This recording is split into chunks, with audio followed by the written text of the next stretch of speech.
Today on Woodworking with Wes, we're going to tackle a cabinet that you might not come in contact with very often. Corner cabinets can be tricky. Even a small mistake can throw off the whole build. In today's video, we're going to tackle the top 8 mistakes that you have to watch out for before you even cut your first board. The first thing you've got to do is, when you're measuring the space that your cabinet is going to go into, is to make sure that you've determined whether your walls are square or plumb. Correct assessment of the site is the first thing you need to get correct. Once you've made an accurate assessment of your space, whether your walls are square or plumb, the next thing is to get the correct measurements.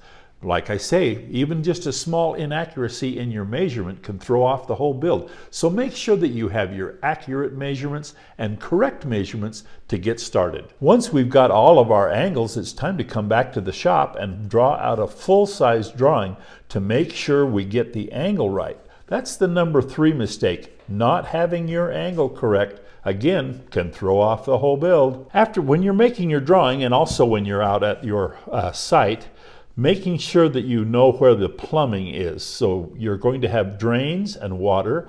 And in this particular job, we have some electrical outlets that are in the wall for a garbage disposal and things like that. Make sure that you know where all of these are so that you can make sure that your cabinet allows for them and has access for them. Number 4 and number 5 go right together. One mistake is not making room for the plumber. Besides the plumbing, you've got a plumber that has got to get in and hook up the sink, put in the garbage disposal, make sure everything is working, and you've got to have an access space for him to get in and do his work. Remember, you're not the only one on this job. With our drawing complete, it's now time to start making some of our cutouts. Here is the floor cut out to the size of our drawing. Once we have our floor cut out, it's now time to start making sure that we have some of our other structure ready to go, and that's number 6, making sure that it's a strong structure and ready to receive all the other parts that go to our cabinet. Cutting large angles on a board like this is very difficult. If you have a track saw, it's not too bad, but if you have just a table saw like I do, there is a trick I'm going to show you as a bonus on this video. I'm going to show you a trick to make sure that you can cut good angles on large pieces of wood without a track saw. I've made an angle line that I need to put on this board right here. I have measured and got my angle correct, but it's kind of hard to cut this without some sort of a guide. So what I'm going to do is I'm going to take my jigsaw. I'm just going to cut off the point of our angle.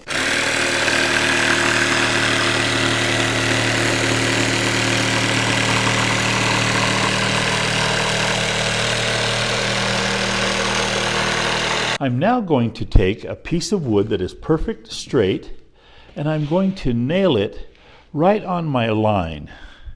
So I lay it on my line like that.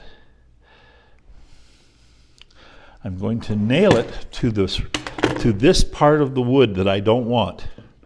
So I'm going to just put it on there, line it up with my line perfectly, and tack it down so that it doesn't move. Doesn't need to be nailed permanently or nailed aggressively. Just tack it down so it doesn't go anywhere. There we are. With our saw set, the width of the board that we nailed on, we're going to make a cut that will cut our angle right on the line.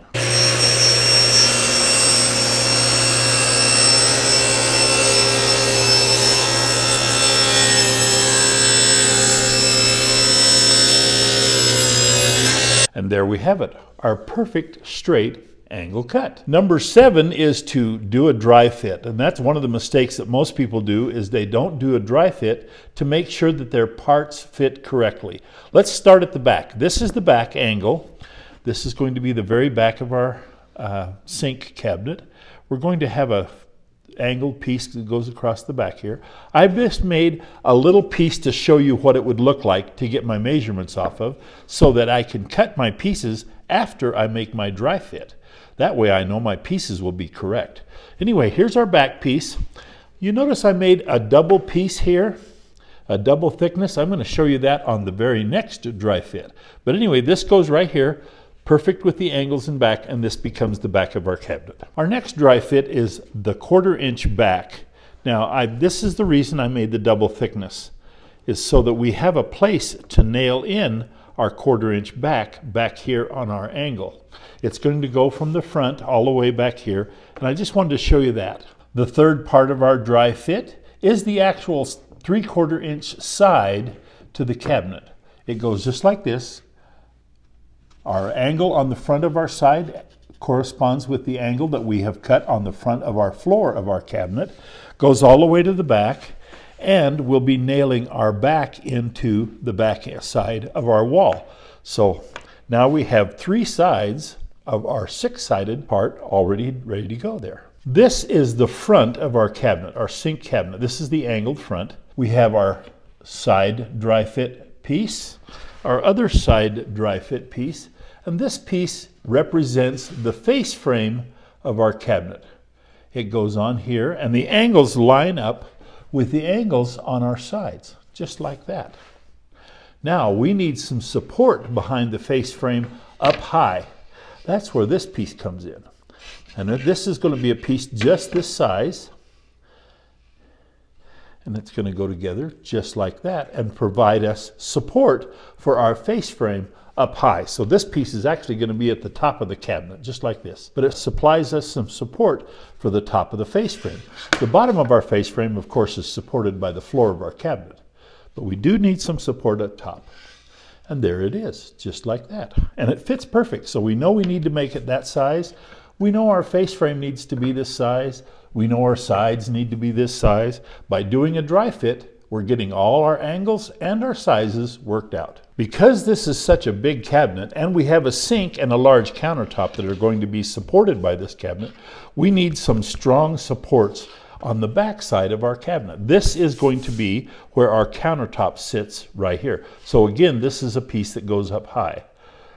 Goes from the corner back to our angle. So let's take our little angle, put it back here again, just like that. Let's put our side on, just like we had our side, like that, and our back. And that's how that fits into our dry fit. This will have this piece here, and it will have a 4-inch piece that will be nailed at a right angle, just like we do an L shape for the back side of our cabinets that gives us both a hanging cleat and support for our countertop. That's what this will be. And so by fitting it in here, we make sure that it's exactly the right size.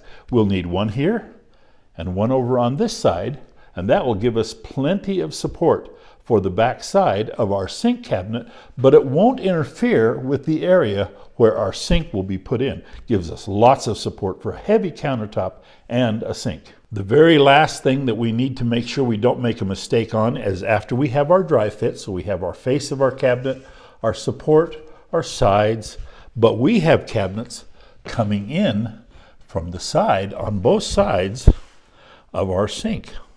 Like that. There'll be a cabinet here and a cabinet here.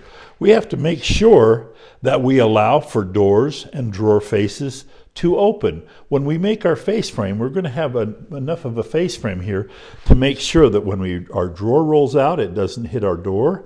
And when our door opens up, it doesn't connect with our drawer. So making sure that you have room for your doors and drawers is the final mistake that you cannot make when you build a corner cabinet. You've got to make sure that you have clearance for the cabinets that come along the side of your sink. I want you to be sure to meet me in the comments below and on woodworkingwithwes.com.